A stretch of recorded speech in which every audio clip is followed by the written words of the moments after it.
Welcome to the Gonzalo and Jessica Show, becoming porn-free and empowering your sex life. This is a show to help men to heal from pornography addiction and grow themselves into a healthy sexual life.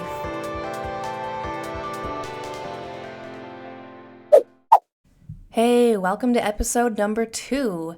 And in today's episode, we're talking about accountability versus putting yourself in the victim chair, because it's always a choice. And while putting ourselves in the victim chair can feel validating, it's not the place where positive change ever happens in our life. So stay tuned, check out this episode right here, right now, and take a listen at what we have to say.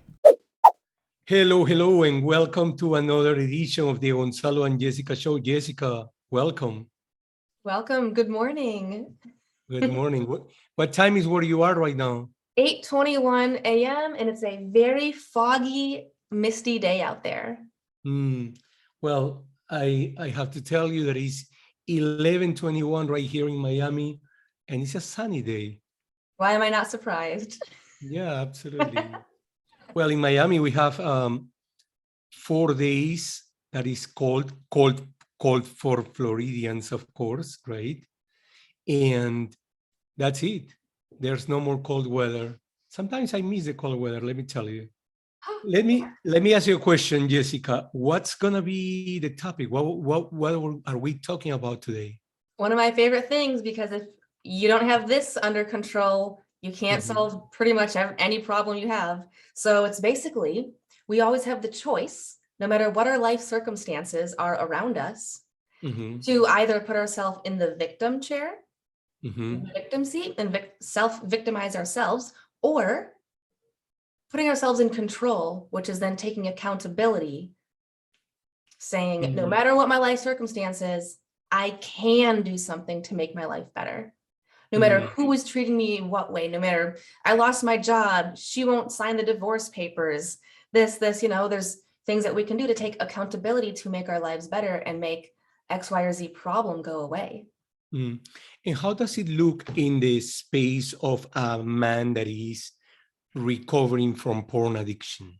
Absolutely. So with that, it's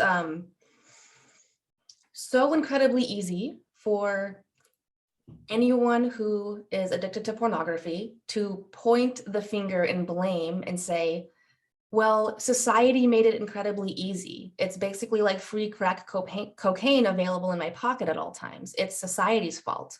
Or, a lot of the clients that I work with, they've spent many years being in the victim seat because of something that happened when they were younger, maybe sexually molested as a young child. That's a common one. And then it's easy to point to your abuser and say, this is how I am because he did that to me when I was younger. I hide from intimacy, emotional intimacy, physical intimacy, because he did that when I was a child. And this is how I am now because of my victim. So yes, while those circumstances in life can be horrendously traumatizing and have a massive effect, it doesn't matter who did what to us or what our life circumstances. The only way to make change and to heal and recover and put the problem behind you is to say, I recognize that this is not an ideal situation that has happened to me, but I recognize that I must take 100% accountability in order to heal and recover. I have to take the steps. I cannot wait for my abuser to come and apologize to me. I can't wait for X, Y, or Z to change outside of me. I can't wait for him or her to take that action before I can heal and recover and make my life better. I know that I can't rely on other people for me to make my life better. I have to do it. And actually, I'm listening to what you're saying. In all those years that I was, underground with this problem of pornography addiction, right? Like literally, like either anxious or chronically depressed or like my self-esteem was, non-existent almost. And I remember clearly, like, the moment when I decided to change that, it was when I decided, okay, like, I'm gonna make it happen, I'm gonna take responsibility for my life. And yeah, it's real. I also remember, and I love the fact that you're saying you cannot blame the past anymore, like, many circumstances of my life, I was blaming on that.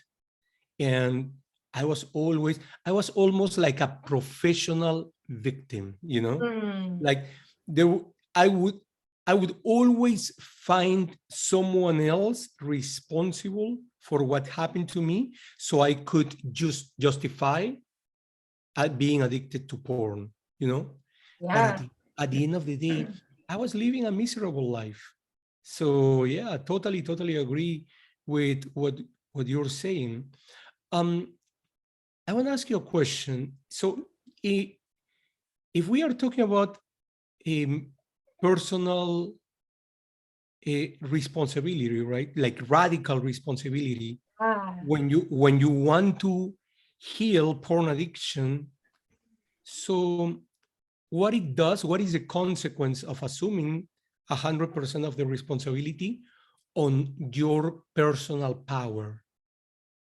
yeah. So, I mean, when you assume responsibility and take that on, what that does is it puts you in the driver's seat and it Mm, puts you back in control. And we need to take control of every part of our own life, mm, including our thoughts, including mhm, our emotions. mhm, And when we choose to do that, because it's a decision, when we choose to give up the victim seat and mhm, embrace the accountability seat, mhm, now we feel all of a sudden empowered. mhm, Empowered because we know that we can take action and we mhm, must take action. And when you take the accountability seat, you now realize I do have what it takes to make my life better. Because every event, every person, every circumstance that you blame outside of yourself, every one of those, you're giving up your control mhm, and say, I am powerless to get better and to heal and recover and change and make this problem go away until he does that, until she does that. And so if we put the power and control outside of ourselves, then we can never get better because we can't mhm, rely on other people to step up and do what we think they need to do.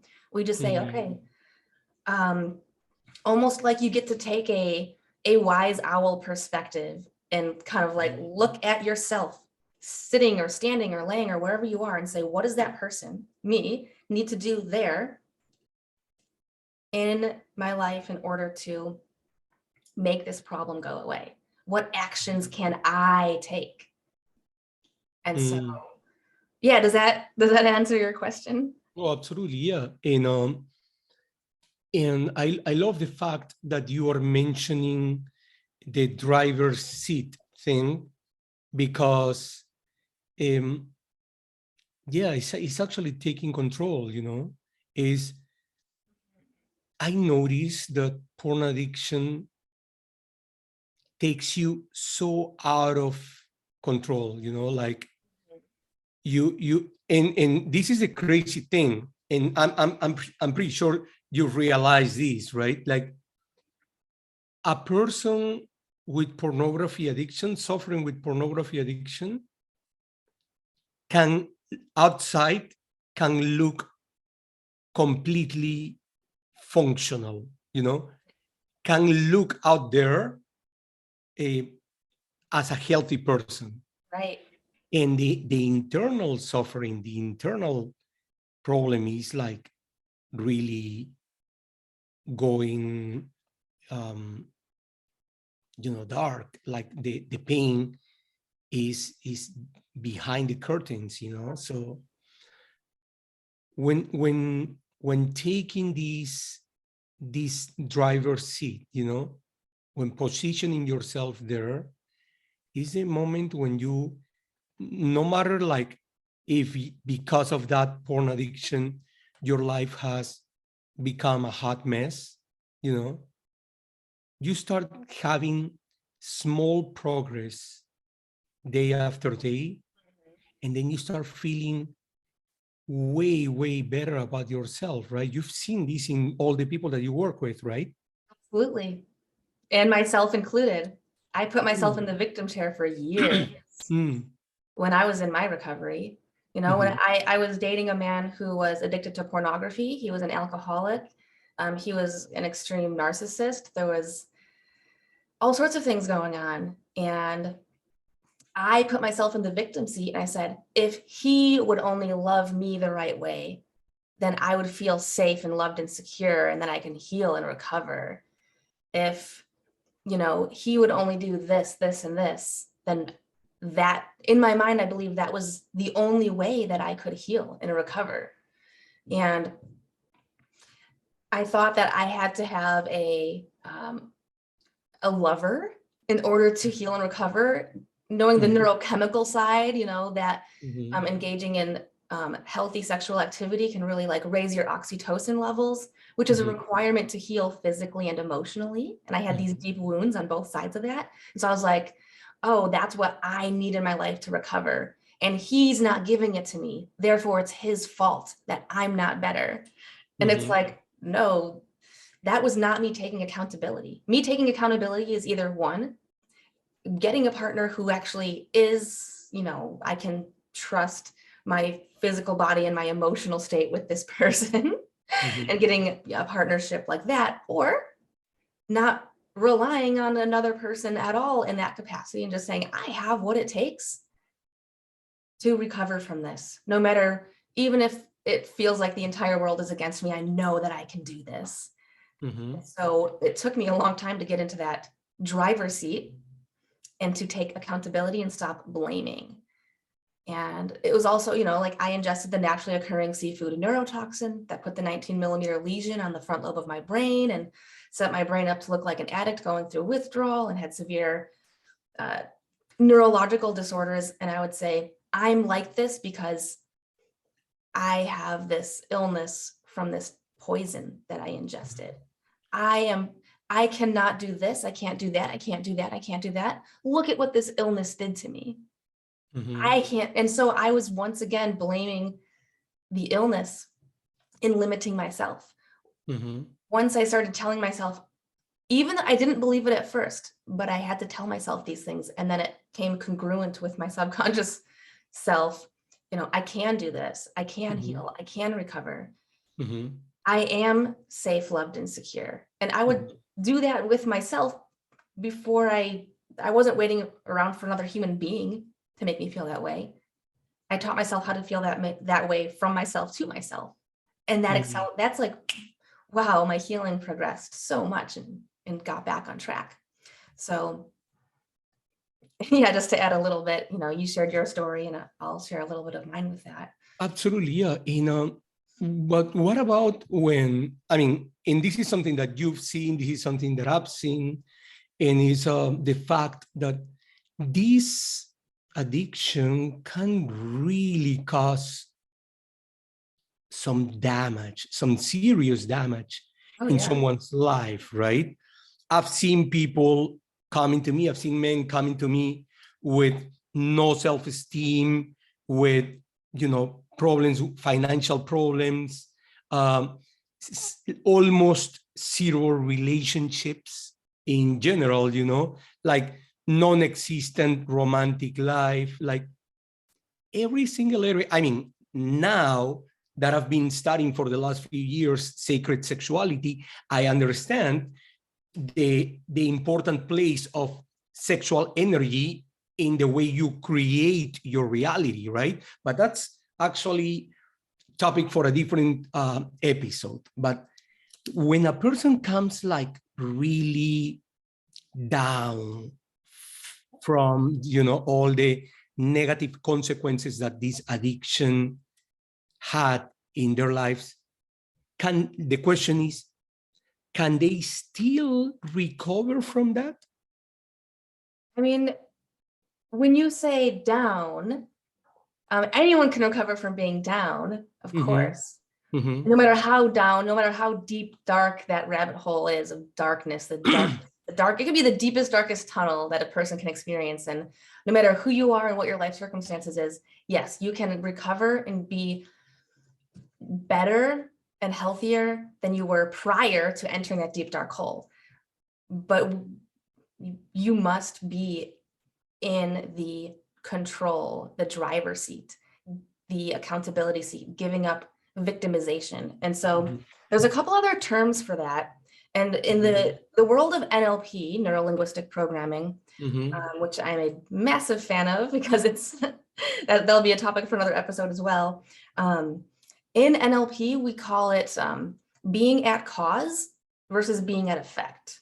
And being at cause, that's where you're in control and take accountability. It says, I cause the things in my life to unfold the way that they do because of the actions that I take. I cause it. So being at cause versus being at effect. Being at effect is the victim chair. Everything in life affects me. I have no control of how I'm affected by the things in my life that are happening to me. And then there's another way that it's called, and I think this other way more people are more familiar with it. It was a term that was coined in 1954 by Julian Rotter, and it's used in psychology today. And it's called the internal locus of control versus the external locus of control. And so the internal is being at cause and taking the accountability driver's seat. And then the external locus of control is everything outside of me is going to affect me, and I am powerless to whatever that is. And I am I bow to whatever the circumstance is, and I can't do anything about it. I got in a car accident and now my life will be horrible. She wants to divorce me and now my life will be terrible. So things like that. And so just that might paint a stronger picture for the audience, hearing it in these different ways, in the different ways that they are described. And if you're listening in the audience right now, ask yourself in this moment, what have you been blaming outside of yourself that is taking the control away from your happiness? Ask yourself that. In NLP, there's a phrase that we like. My mentor and coach said this to me, and his mentor and coach said it to him. And it's, you can either be right or you can be happy, healthy, and wealthy. And by being right means right in quotes, I'm right about my suffering. I'm right about the feelings that I'm feeling. I'm right that I can't heal and recover and solve this problem because of him or her or that or this thing outside of me. And so when we say, I'm not right about that, I'm wrong about that, that gives me control to make changes in my life and take action to then be happy, healthy, and wealthy. Absolutely, yeah. And let me share something with you. Like, I've been reading this amazing book by Bessel van der Kolk. It's called The Body Keeps the Score, right? And I was completely, it's an amazing book. I totally recommend this book. But he explains that in, in the Western world, there is something like a hidden epidemic, right? And that hidden epidemic is the general childhood trauma that the majority of humans, walk through the world having it without even knowing that, And the problem is that whatever happened, whatever adverse circumstance happened in your childhood will mark your life and will start bringing you into this, this, like making your life non-functional, he quotes this Felitti report, the ACE test, the adverse childhood, and the adverse childhood, I don't know what the other part stands for. It'll come up right now. But basically, they started doing this study, just 10 questions. Each question was 1 point, right? Adverse childhood experience, that's what ACE stands for. And each point was one more adverse childhood experience that you were adding to your life, and the higher the amount, the highest the chance of them experiencing all kind of like health problems, mental problems, like life problems, financial problems, obesity, chronic depression, cancer, suicide attempts. And it's a little bit going back to what we were talking at the beginning of the conversation, like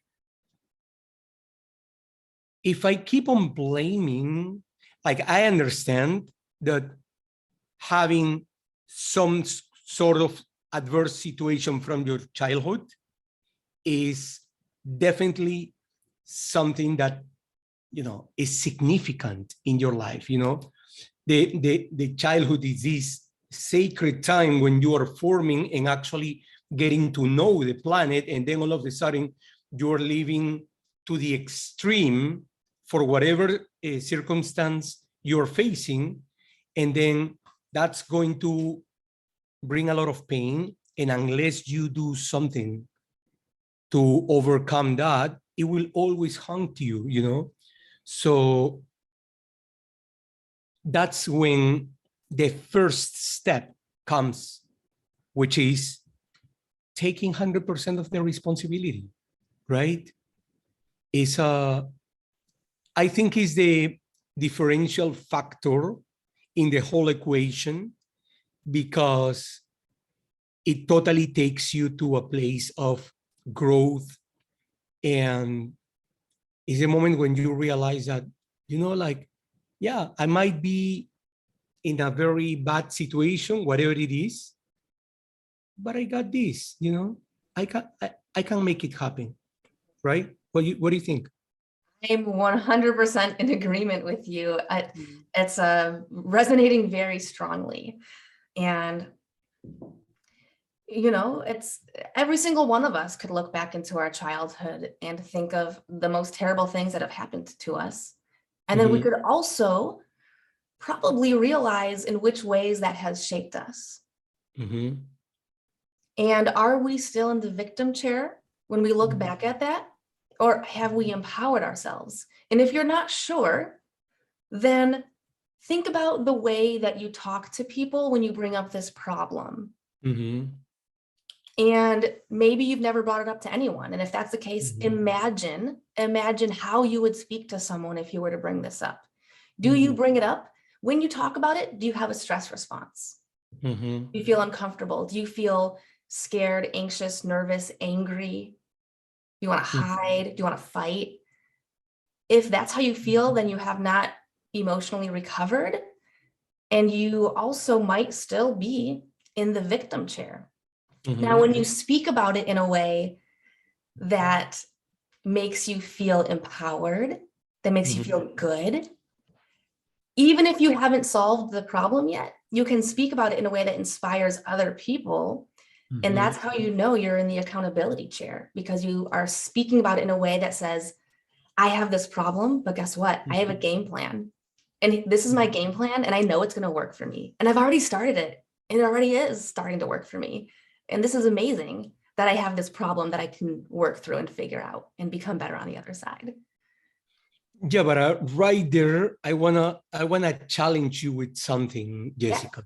Yes. So, like, I mean, obviously, I totally agree that the number one thing is, assuming 100% of responsibility of your own existence. But let's face it, you and I, we work with men that are recovering from porn addiction. And you know that these men usually they come to us scared, Right. anxious, usually isolated, and in general, their life circumstances are not precisely the best, Right. So when they come with this kind of like scenery in their lives, and obviously, it's kind of like bursting the bubble, and you're like, hey, you need to assume 100% of the responsibility, otherwise you won't have access to 100% of your power. What are like the first or the 2 or 3 first steps that you recommend them? Yeah. Well, first, I want to agree with you on what you said, where you can still kind of be in the control seat and have take power and still have some fear associated with that. Because you're jumping into the unknown, you're doing a new thing, you've never put this into practice, how it might unfold exactly, you might not know what that looks like. So it's okay. Like, I agree, you can, the men that I work with, I would say, 98% of them have already put themselves in the accountability seat. Which is why they contact me in the first place, to help them, guide them through that process. And then still having fear and uncertainty is okay with that. So I wanted to say that first. Yeah, but I want to say something right there.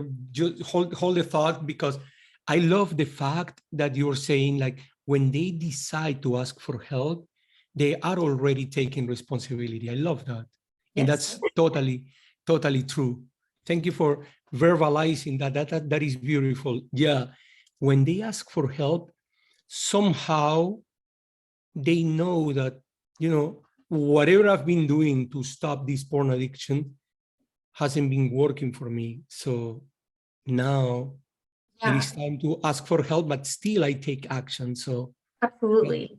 And because, let me give you an example of, I recently turned down a man who wanted to work with me. He wanted me to coach him through the process. And I recently turned him down, and this was the reason why. He was refusing at that time to put himself in the accountability chair. And after a discussion, he realized the criteria that must be met in order for his life to get better. And I told him, once you meet that criteria, now you have an idea of what it is. Then, he goes, can I call you in 4 weeks? I said, absolutely, if you're there. And what he was going through, his wife of about 28 years was divorcing him because of the pornography addiction. And he told me that he can only imagine a life where he's happy if he's back together with his wife. And he also told me he knows it's unrealistic, that he will never get back together with his wife. Therefore, he has decided right then and there that he can never be happy. I can only be happy if my wife gets back together with me. I already know she never will. That's a recipe for disaster. That's a recipe that's when giving away your control 100%. He gave away his control to the wife who's divorcing him. She has all the control in that seat with how he perceives his happiness to be. And so that's just an example. I don't know if any of you can resonate with anything like that out there. And I'm sure that all of us can at some point, we've been in a situation.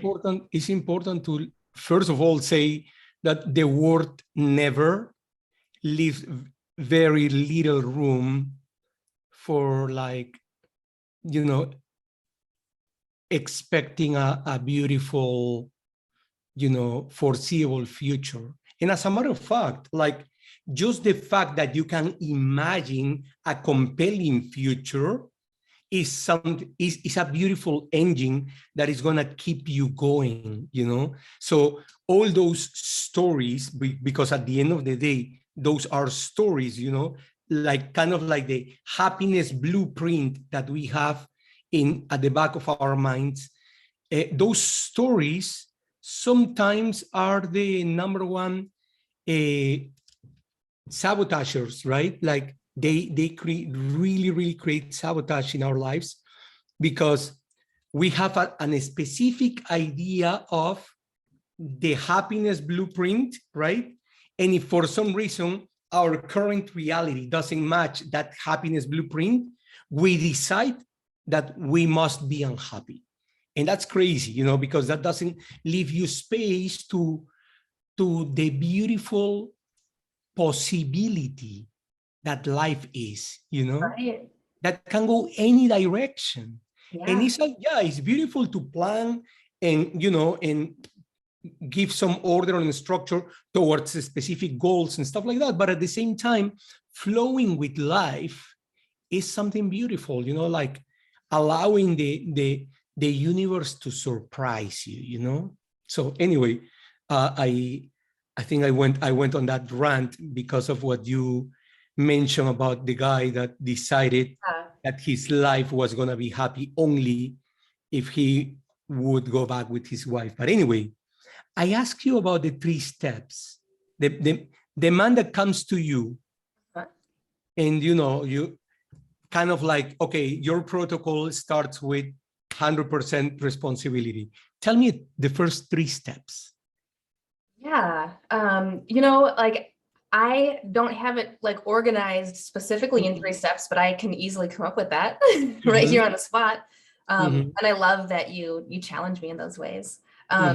So, well, first step is taking accountability, shifting, making the shift from victim mentality, blaming, and making that shift into 100% full accountability within yourself and for yourself. And when you take full accountability, you can still ask for help outside of yourself. Absolutely.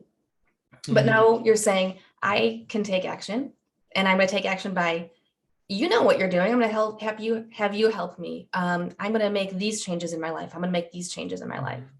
I'm going to work with that group of people. So you can still work with things outside of yourself while still taking 100% accountability. Step 1. Step 2. Step 2 is to make a plan. Now that you're back in the driver's seat, where are you going to drive? So this part is almost in 2 steps. So let's call it like step 2A and step 2B. Where visualize and imagine where and how you want your life to look. When this problem is gone, you have to know what that's going to look like for you. You don't have to know the details. You can keep it general. What do you want your life to look like? And then once you have that, you have to know what that is first. And then you make a plan on how to get there. Make a plan on how to get there. So that's step 2, broken down into 2 parts. And then step 3, implement the plan. The plan is garbage unless you actually put it into everyday action. And as you put it into action, you're going to start seeing the results in your life that match that end goal that you've created for yourself. That's beautiful. It's all about action. Oh, yeah, action. And we need a plan before we can put it into action. And we need to realize and understand and recognize that we do have the power and control within us to make the plan, implement it, get to the end result, and see how much better our life is. Yeah, because like one of the things that I realized with all the men that I work with that are, you know, trying to heal from porn addiction,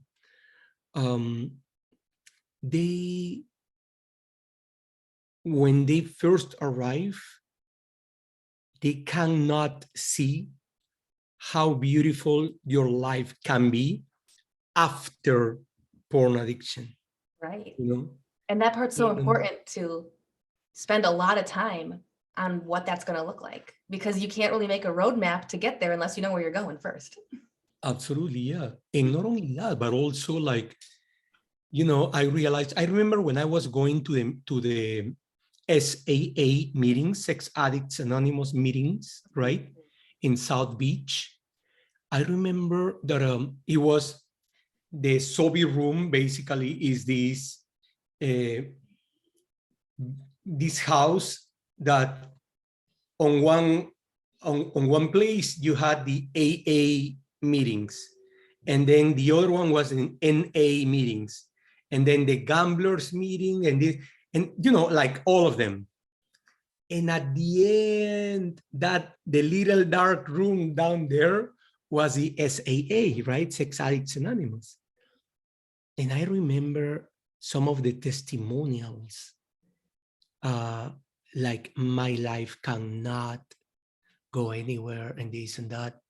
And the reason why, I look at this beautiful realization that I had, you know, like when you are going to Narcotic Anonymous, right? You put drugs away. Like you really need to put drugs away, right? Alcohol, you need to put alcohol away. Yeah. When it comes to when gamblers, you need to put like the game away of your life, you know.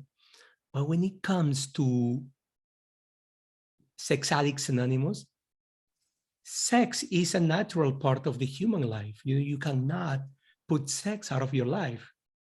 So, in other words, you need to relearn, first unlearn the way you've been relating yourself to sexuality, and then you need to relearn a new way to relate to your sexuality, because most of men that are, you know, like suffering with porn addiction, basically what they've done is they've reduced their sexual life to jerking off in front of a screen, as simple as that. Right. And it's a matter of, okay, this is not serving my highest purpose, like, and relating to sexuality in a new way gives you a new way of like breathing, you know. You're being reborn. So I had that beautiful realization when I was there, and I was kind of like comparing the SAA room with the other rooms, and I was like, wow, yeah, what we need is to relate to sexuality, which is beautiful, is natural, is wonderful, you know. Relate to sexuality in a whole different way, always from a place of love and compassion. Yes. I really love, there was like fireworks going off in my mind as you were saying that. I love, that's the first time I've ever heard it like worded in that way. And it makes so much sense. Like alcoholics, 100% get rid of the alcohol, you know, Coke addicts, 100% get rid of and get rid of and get rid of. And it's like a, you know, you lock it away in a safe, never to be seen again. But when it comes to sexuality, you're absolutely right. Like a healthy adult will have a healthy sexual relationship, not to be locked away, not to be locked away. Yeah. And Absolutely, that's the way it works, my dear. My dear, we are coming to the end of the episode. I want to tell the audience, first of all, thank you so much for listening to us, for Jessica and for myself. This is a life mission, you know, like we both understand how painful porn addiction can be. So definitely we appreciate the fact that you are being our audience, and please leave in the comments what you like the most about this episode, and also leave your questions, because we're going to take your questions and we're going to address them on a different episode. So your questions are super welcome. Leave your questions in the comments and we're going to be like super, super happy. Jessica, let me ask you a question. So when someone from the audience wants to talk to you, yeah, and maybe find out about your sessions, your course, your work, they want to work with you, Yeah. where can they find you? I will put a link right below the video and you can see it, and it'll just basically be, it'll be a calendar and it has the days and the hours, and you click when you want to book with me. It's a free 45-minute strategy call to make a game plan for you. And at the time of this recording, I'm just accepting calls from US and Canada, but since things are going the right way, I am going to be expanding, and I don't have a time frame on that yet, but it's going to happen. And then we can, Amazing. it'll ask you a few easy questions, and then, And then what about you? What about anyone who wants to contact you, Gonzalo? If they want to contact me, they can write me to gonzalosalinas.net. I'm going to just put that down there. And also I'm going to put the link to my book, Conquering Porn Addiction, that is available on Amazon. And I'm going to put right below this video, the link to my book. So, Jessica, do you want to, I feel complete with the session. Do you want to add something else to the I feel wonderful. I feel great about it. And, I'll say something that it's one of my favorite things to say lately. And, we talked about NLP a little bit, neuro linguistic programming, and I'm a certified practitioner in that. And the more, we talked about being at cause versus being at effect. That's an NLP language for that. The more that you integrate NLP into your life, no matter who you are, in the client or the coach chair, then you begin to view the world through rose-tinted glasses without having to be naive about it. Amazing, amazing. And yes, I've seen how important is NLP and how, in reality, in this week, we can actually, probably stay an hour talking about this topic, but language shapes the world. And this is extremely important to understand. So I'm pretty sure we'll have some time to exclusively provide beautiful NLP tools signed by Jessica, right? She's the expert. And we're going to provide NLP tools to help you in your quest of healing from porn addiction. So that's going to be an episode for sure, right, Jessica? Oh yeah, like many episodes. Jessica, okay, so right now, random question to close the episode. What are you reading now? What audiobook are you listening? What podcast is impressing you? Whatever you want to share. I'm reading a book right now, audiobook, it reads to me. It's called 10 Reasons to Delete Your Social Media Accounts. That's interesting. That sounds interesting. Yeah, so I'll put a link to that in the bottom. It is like, it's already, there's certain things you learn and then it's like, ooh, that's kind of creepy and eerie and unsettling. The eye-opening truths that are in this book is one of those things. So if you can handle the truth, this book is for you. Unless you've already, gone the golden mile and deleted your social media accounts. Yeah. Anyway. Well, then I would like to know what you're reading. Oh, I actually shared before that I'm reading The Body Keeps Score by Bessel van der Kolk. It is not, it is an easy read because it's a very well-written book, but it is, you should come to that book, with like, it's not going to be like the flow of a novel or the flow of a fiction book. It is a book that you need to digest, very well written. I have to say, I must say, one of the best books that I've read in my life. This is the second time I'm reading this book, right? Because it's so rich and it's so vast in the knowledge that they bring back. And it's kind of like those before and after books, you know? Oh, I So, know. Yeah, I'm with you. That was the yeah, book that helped me identify and made me realize and understood that I did have childhood trauma and that I needed to resolve it. It was these amazing. Amazing. eye-opening moments. So, my dear, thank you so much. Thank you for this episode, and for the audience. Thank you for being there with us. Um, Leave you in the comments your questions if you want us to talk about about a specific topic related to porn addiction. Leave it in the comments. We will attend all of the requirements. And until the next time, let your light shine. All See right, you. bye-bye. Bye. Thank you for listening to this episode of the Gonzalo and Jessica Show, where you are learning to become porn-free and empower your sex life. Remember to subscribe, and if you loved the episode, please share the love with anyone that might need it.